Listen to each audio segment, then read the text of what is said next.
Бик шибәр. Бик дип әйтеп була аны бар яктан да. Чөнки кеше кебек тә бик яхшы иде.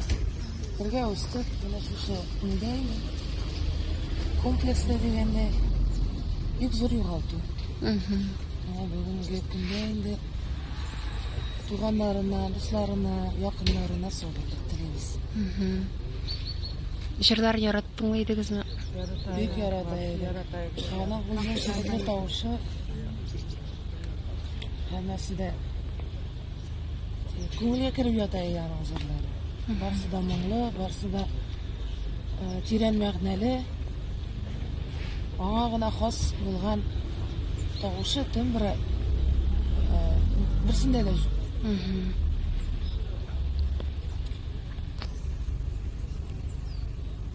Апайым. Білейдіңіз ау? Білейдім, ярата идем. Жырларын яратып білдіңіз ау? Ярата идем. Қызғаныш енді, конечно. Балалар етім қалды.